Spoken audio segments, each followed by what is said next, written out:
Good morning.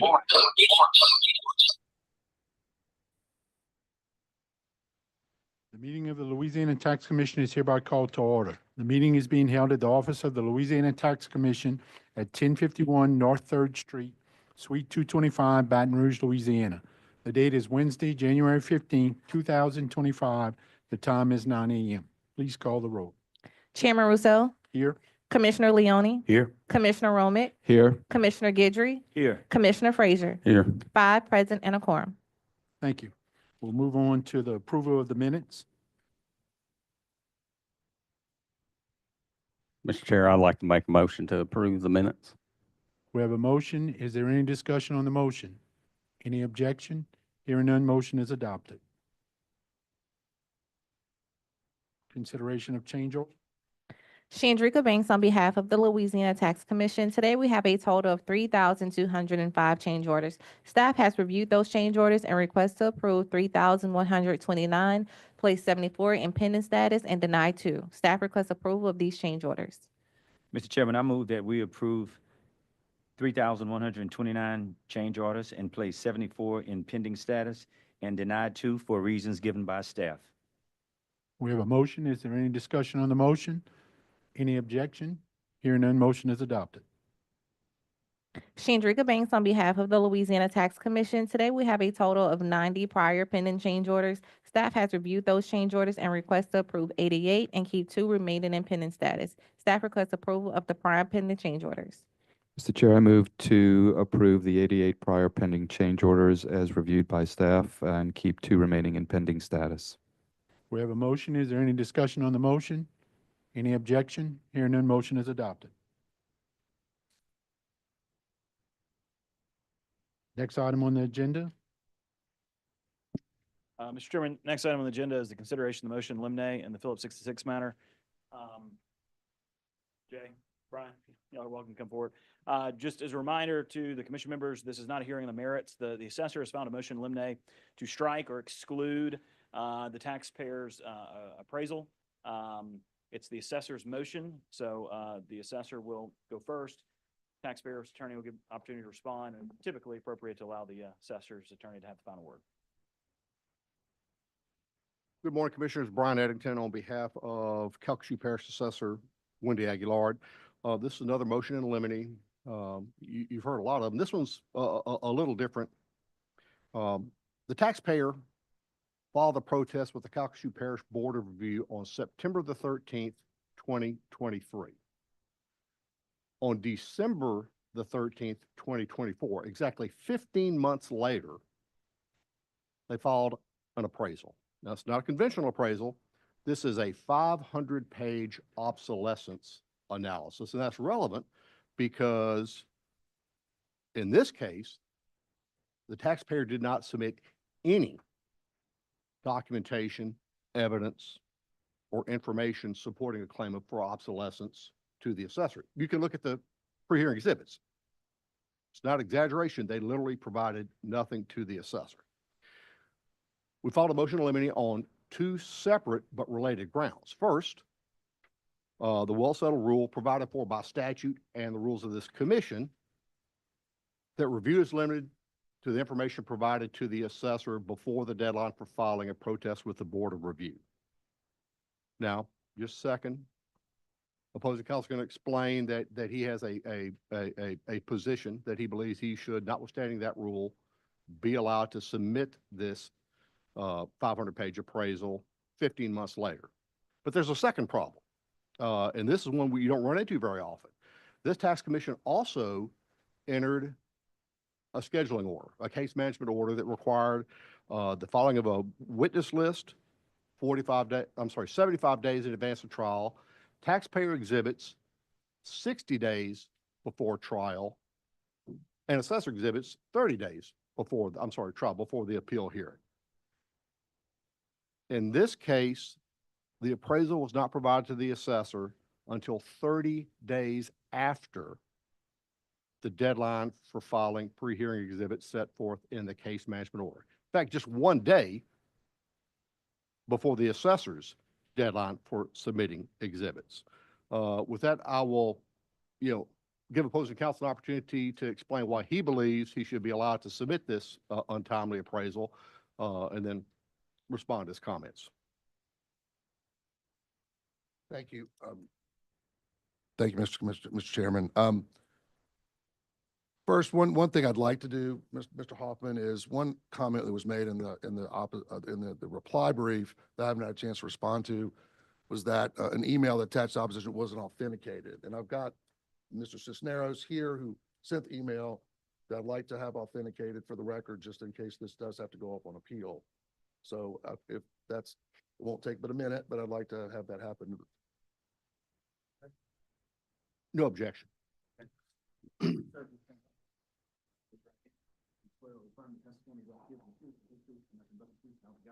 do. You can pull your chair out. That's okay.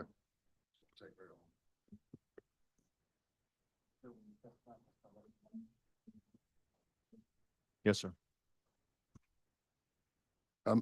Please state your name for the record. My name is Christopher Gilbert Cisneros. And Mr. Cisneros, how are you employed? I'm the property tax director for Phillips 66 Company. And Mr. Cisneros, I'm going to hand you a document that's been marked as Exhibit A. And can you please tell the commission what that is? This is an email that I sent to Kathy Splitter and Larry Mott at Stanzel Company on September the 14th, 2023, ordering an appraisal of the Lake Charles refinery as of January 1st, 2023. And is Exhibit A true and correct copy of the email that you sent to Ms. Splatter? Yes, it is a true and correct copy. With that, Mr. Chairman, I'd like to offer and authenticate this into the record in support of our opposition to the motion to eliminate. Okay, there's a couple quick questions. Mr. Cisneros, in the memorandum filed by your attorney, it states that you ordered this appraisal on September the 14th, 2023, and that it was only at that point that you realized that Assessor Aguilard was going to reject your request for an obsolescence reduction. Is that accurate?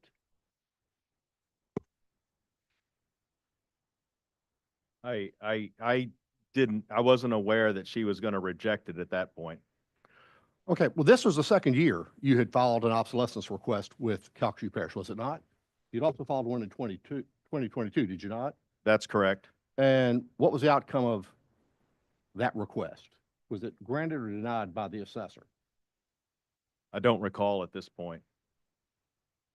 Well, do you recall that Phillips 66 filed an appeal with the tax commission for 2022? Yes, I did. And what was the outcome of that appeal? I believe the tax commission for 2022 upheld the assessor's value. Okay, now in 2022, and this is in your pre-hearing exhibits, you had filed a good bit of information with the assessor supporting your claim for obsolescence. Do you recall that again for 2022? Yes, I do. And you didn't provide any information to the assessor in 2023, did you? I provided one page of information to the assessor. And looking at this appraisal, there are 300 pages of appendices. Was that information that you or your client provided to the appraiser? No, the appraisal wasn't ready until December of last year, and it was not provided to the appraiser. So the 300 pages of information the appraiser relied on to conduct their obsolescence analysis, where did they get that? If you know. Can you repeat the question, please? There are 300 pages of appendices to the appraisal, setting forth the information the appraiser relied on to conduct their obsolescence analysis. Where did the appraiser get that information? The appraiser received the information from refinery personnel at the Lake Charles Refinery and also from various sources within Phillips 66. And was any of that information provided to Assessor Aguilar? It was only provided as part of the appraisal from Stansel Company. Okay, and then last question. So you requested this appraisal, order this appraisal on September the 14th, correct? That is correct. And you filed your appeal the previous day, September the 13th, did you not? Yes, that's correct. Thank you. No further questions. I have no further questions. I have a question, Mr. Chairman, for the taxpayer. You all had requested an appraisal on behalf of Phillips 66, correct in me saying that? Correct. Yes, sir. Did you all specify a timeline for the appraiser as to when that person should get that back to you all? We asked them to provide it as soon as possible. And that's.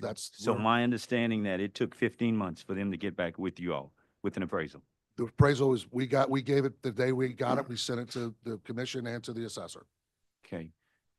Do you feel that that was adequate amount of time for Ms. Aguilar to review it and look over it? Well, I'm following what the statute says in terms of the timing of it. Because the statute, and provides a specific timeline with respect to appraisals. That talks about when there should be considered or presumed to be considered. And I'm happy to discuss that further. You know, I'm unfortunately, we had no control over this third-party appraiser. We provided the data, and we, with all due respect from my perspective, we pushed them to provide it as soon as possible. But if you look at it, it's a significant amount of analysis gone into it. And with all due respect to council, it's not just an obsolescence appraisal. It's a full fee appraisal that goes through all three approaches to value, goes through the income approach, the sales, comparable sales approach, and the cost approach to come up with it. So obsolescence is only but a small part of what this appraisal is. And if you look at revised statute 47/1989, C2 little a, 2 little i's, it says very clearly, it lays out the timeline with respect to appraisals. And I'm going to read it. It says, for purposes of this subparagraph, good reason for the failure to timely present information to the assessor shall be presumed to exist for reports and related attachments of any appraiser or other experts ordered prior to the deadline for filing a complaint with the Board of Review, which was done, if the report and attachments are submitted to the assessor within 30 days of receipt of the reports and attachments by the taxpayers, which was done, and at least 25 days prior to a hearing before the Louisiana Tax Commission. That was done as well. That's the law. That's not a rule of the commission. That's not something we made up. That's in the statute that the legislature has put in place. So that is the timeline that was followed, and I believe under the law, the commission shall presume that it was for good reason. You know, now we're also, Mr. Commissioner, in a situation where this hearing's now been continued for an unknown amount of time. So I would say, with considering the goal of the commission is to find fair market value of these assets, and considering that the assessor has time to look at it and review it, that it should be admitted. I would say that. Number one, another point, the appraisers were identified on the witness list. The assessor never asked to take their depositions or ask anything about them. This appraisal was identified on our exhibit list, but we didn't have it to provide. This isn't a situation like some of the cases where counsel cited where the taxpayer had that information and didn't provide it. We didn't have that information. We didn't have it. We provided it the day after we got it. We provided that day, but I happened to be out of town the day it came in. But one point that's interesting here that I think is a bigger sort of issue is what council's really arguing is that if you ever want to have an appraisal under this statute, you've got to dump all this information to the assessor before that deadline for the board review hearing. Well, think about all the matters y'all have where, no one knows there's going to be a dispute until that time. And that's the point is how are you going to ever accomplish that? So the reality of what the argument is council and the assessor want this provision in the law to basically be meaningless, and you can't interpret a law to have no meaning. So, and with all due respect, this timeline is the law, and we, certainly we would prefer to provide this earlier, without a doubt, so we wouldn't have to be here today. But we had no control over this third-party appraiser that did this work for Phillips 66. So in that regard, we believe that under the law, we've met the timing requirements, and therefore we'd ask that the motion be denied. And I'm happy to answer any questions y'all may have. I have a question just to, so I just want to make sure I understand. So none of this information that's included in this appraisal was ready or available before the deadline. We had nothing final from the appraisers. I'm not talking about final from the appraiser. There was information generated from Phillips 66 personnel. You said it earlier. That he said it, that was generated from the refinery and from other reports. But none We of had- that information was available we had- prior to the deadline. Mr. Chairman, we had no reports from the appraiser to provide. Definitely data was That's not a provided. question I asked. Never mind. If you're not going to answer the No, question. no, that's fine. I'm saying, no, the I data asked, that- was that information was any of that information that's included in the appraiser available to be turned in prior to the deadline? certainly some of the raw data was available. It was not. It was not provided to the assessor. And then you want us to take on the advisement that Phillips 66, the corporation that it is, had no control over a third-party contractor that they hired to do work. Well, I'm telling you, we provided them with the deadline and we got it when we got it, Mr. Chairman. There's nothing I can tell you about that. Okay. All right. Shane, do you have any more? Yeah, real Okay. briefly. Let's walk through the timeline real quick. The protest was filed with the Board of Review on September the 13th, 2023. The appraisal was not ordered until the following date, September the 14th.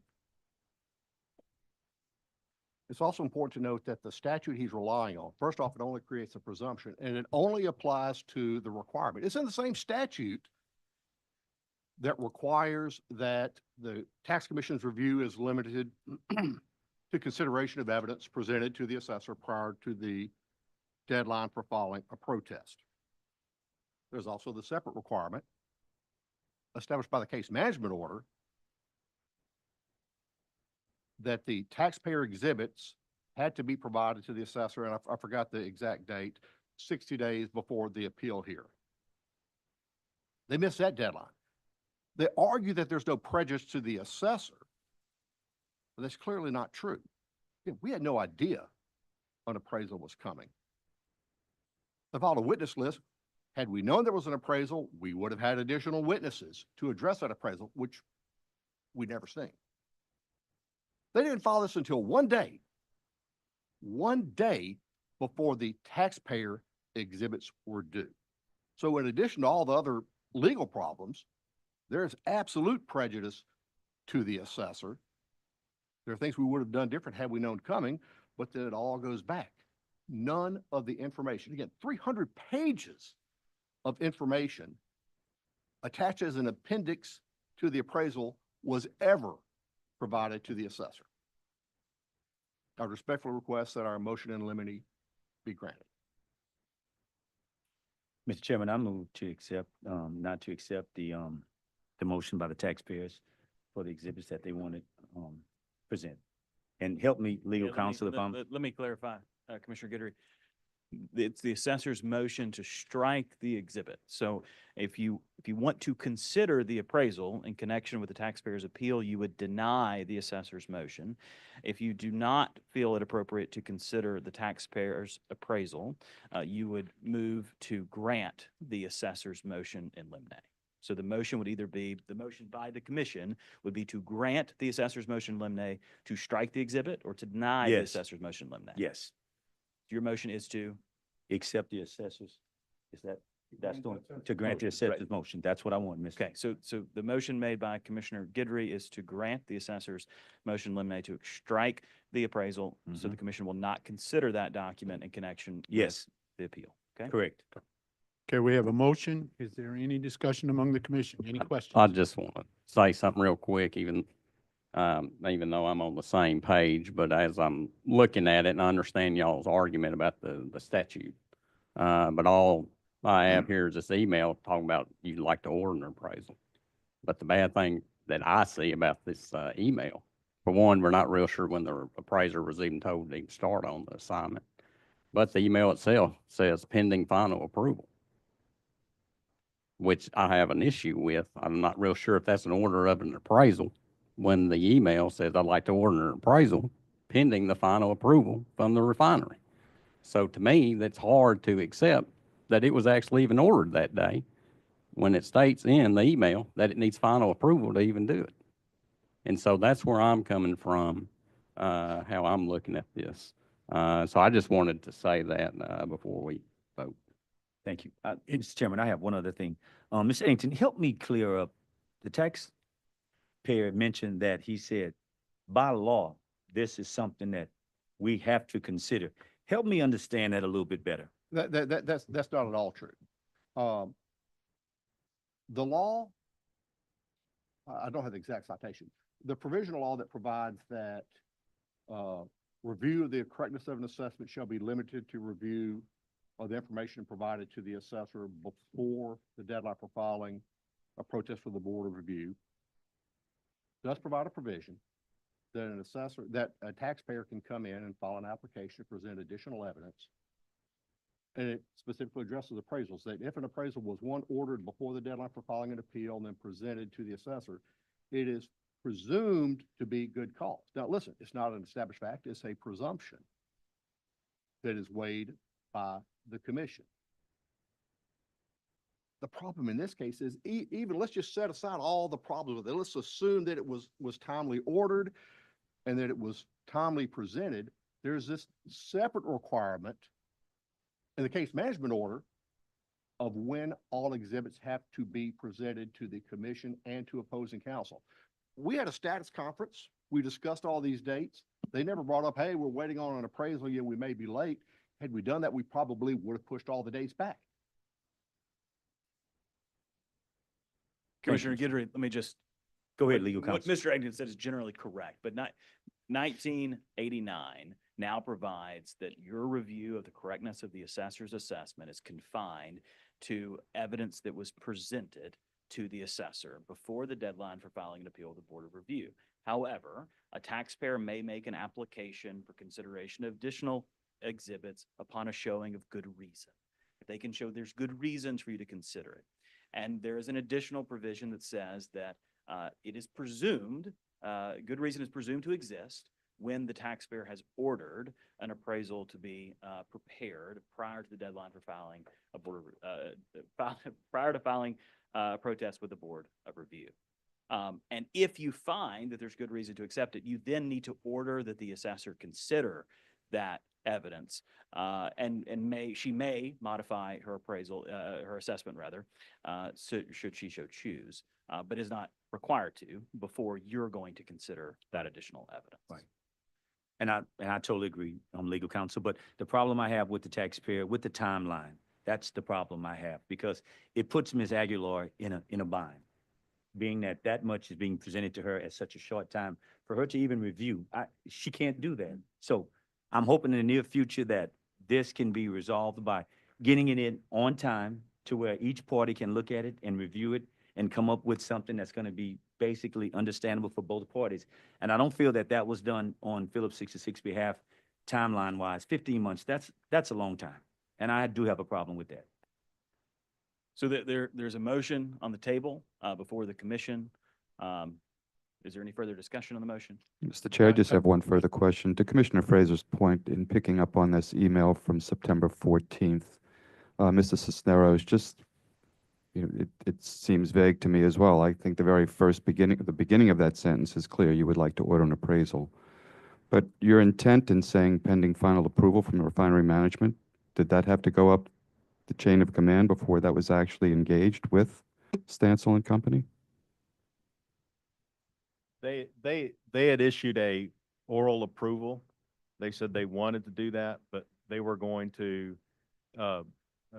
get back to me with a more permanent, say, yes, let's go for it. Let's do this. Because they were having to pay for it. Thanks. And just comment, and it's not direct, but the taxpayer said, you're right. Our job is to get to a fair value, fair market value. But we're going to do that within the timelines and the rules and the procedures set forth by this commission. It's been pretty obvious that that's the way this commission is conducting itself. So I'm just going to state, we definitely agree that is our mission, but we're also going to do it in a way that we follow our own rules and our own procedures. So we have a motion on the table. Is there any discussion on the motion? Any objection to the motion? Hearing none, motion is adopted. Thank you, Commissioners.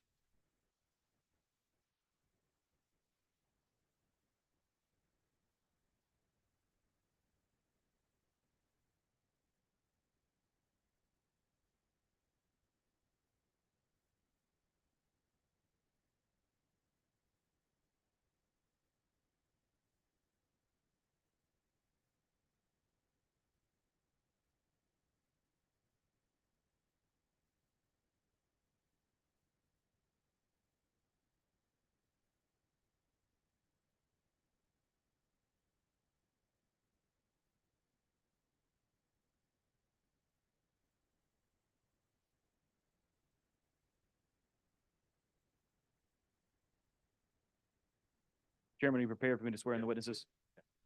Be testifying in any of the matters today before the tax commission. I'll have you stand up. I'll administer an oath to you. I'm going to take your name. I'll indicate to you when it's said. Please raise your right hand. Do you swear or affirm the testimony you're about to give is the whole truth and nothing but the truth of God? Gregory Miller, I do.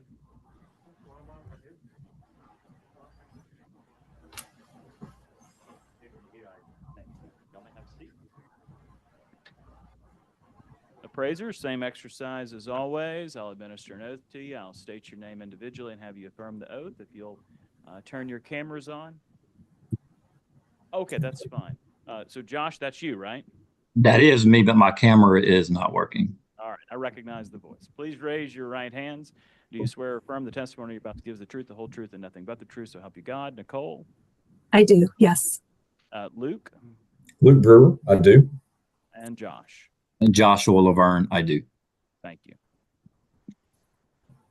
Very good, Jim. Okay.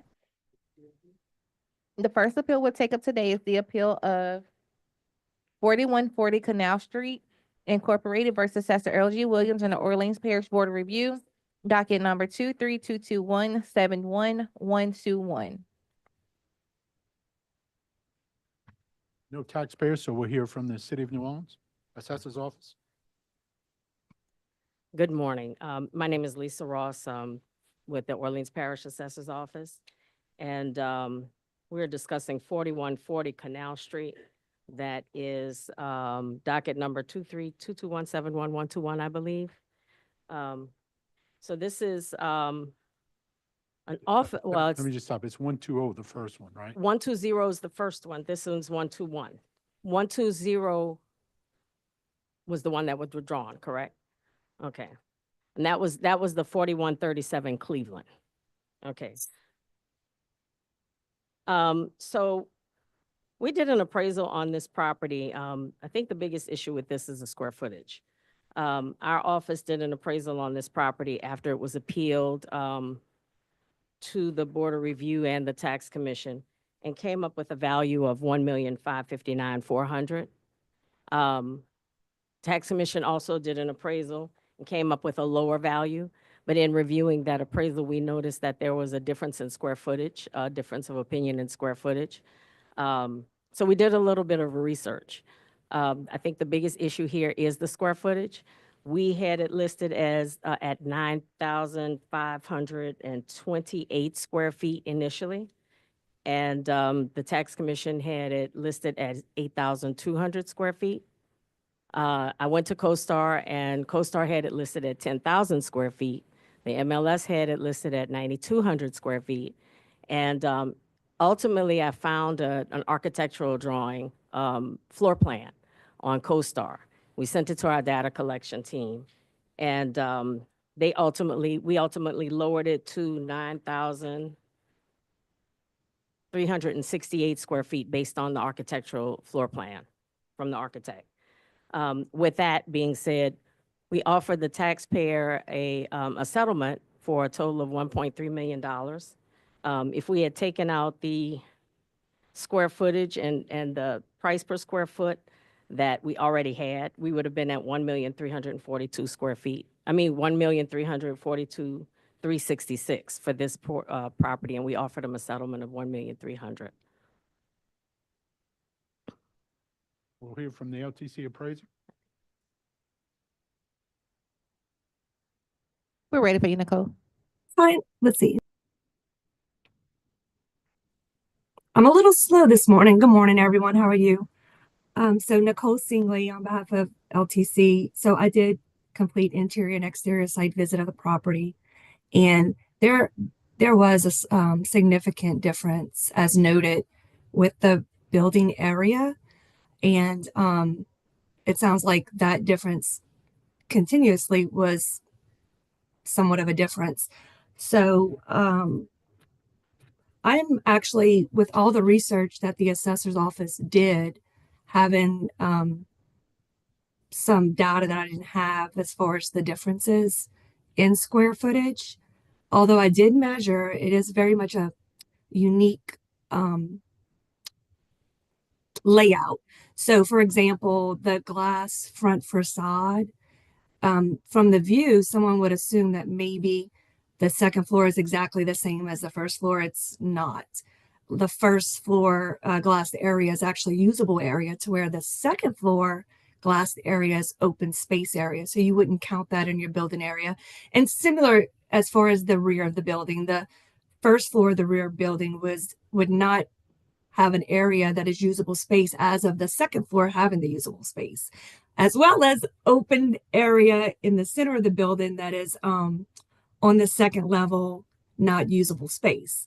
So I'm not surprised at all that there's many different, opinions in square footage based on whether you're pulling or you're rolling and all that. So with that being said, I did complete the income approach to value on the property and the cost approach to value for the opinion of fair market value.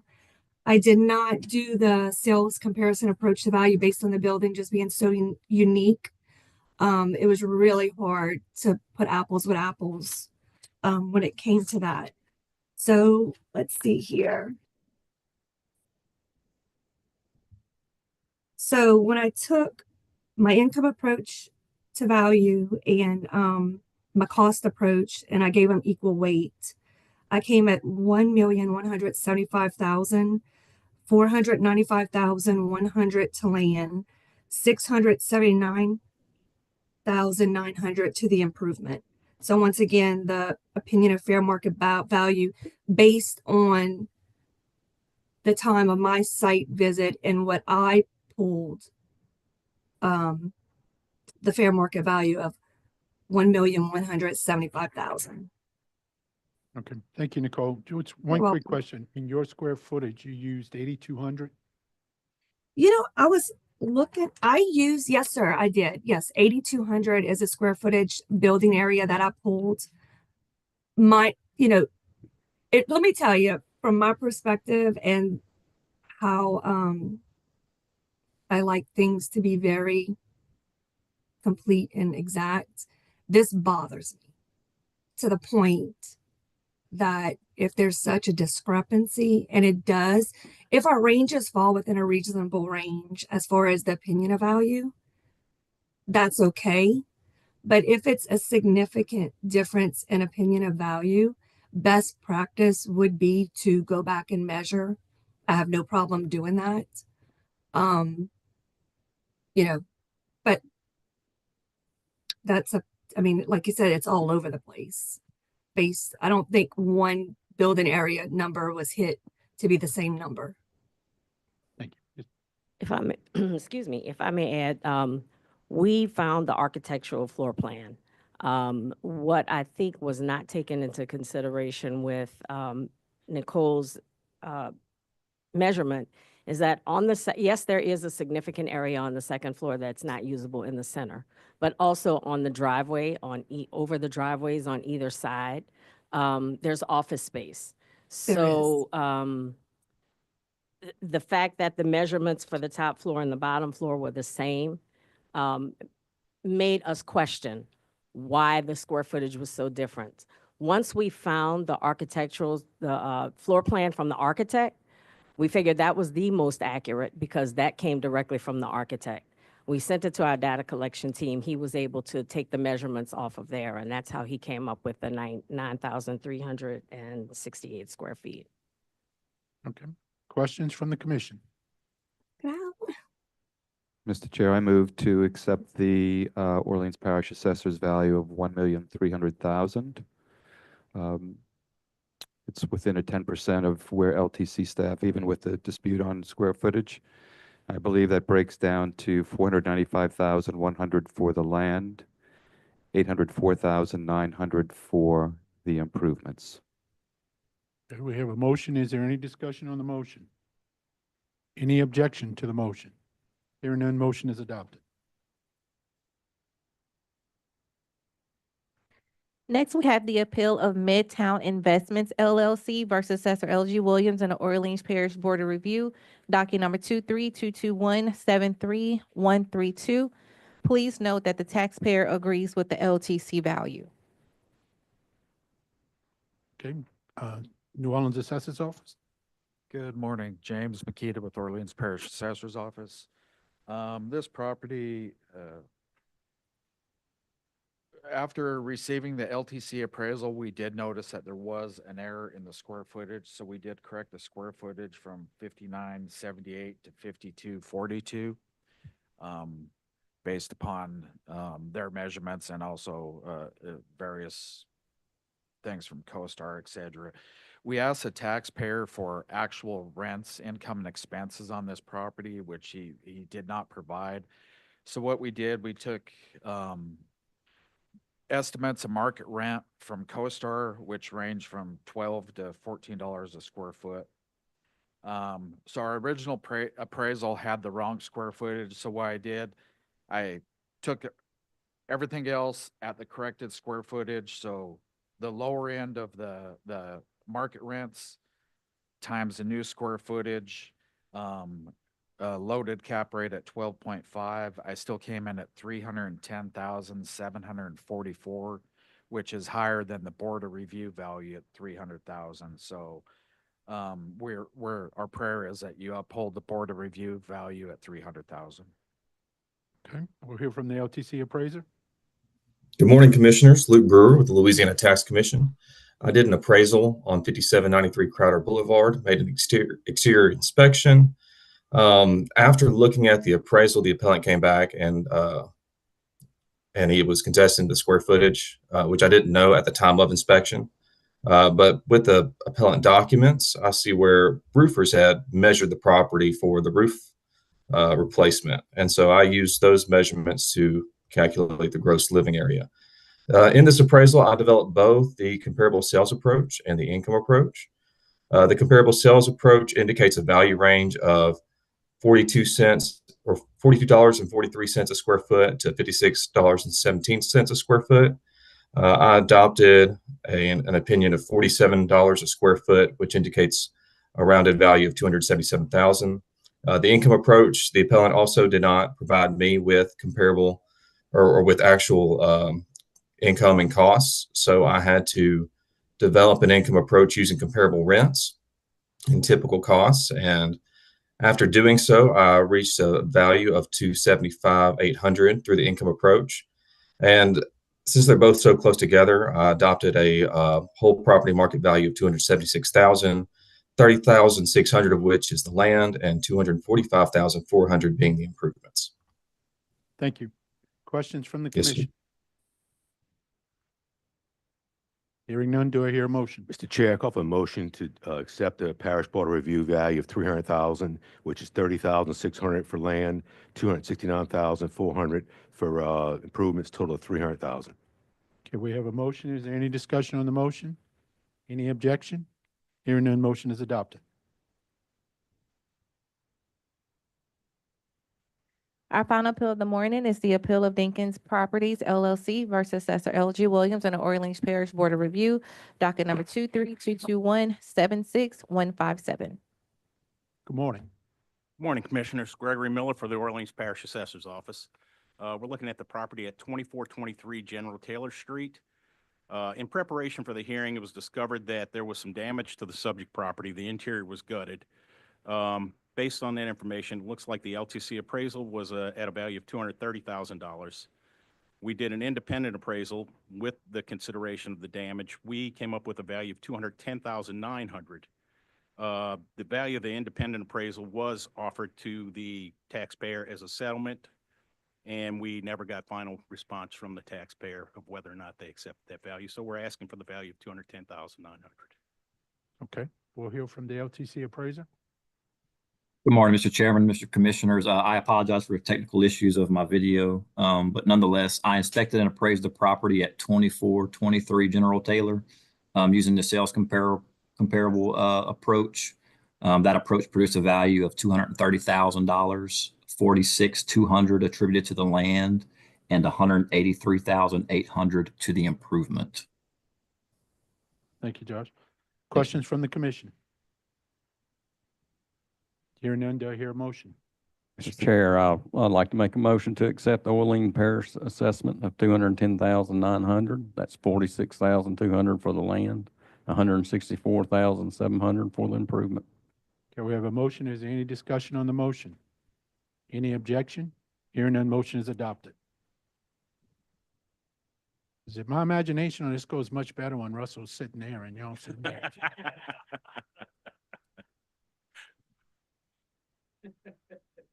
Is there any other business to come before the commission?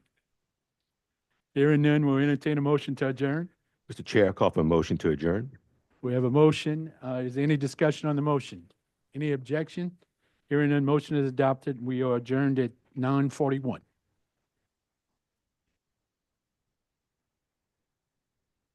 Yeah, just a note, we are not meeting next week with the Martin Luther King holiday. There will be no meeting, and with the weather forecast, that seemed like a good decision on our part. So we'll see, 2 weeks, we'll be back.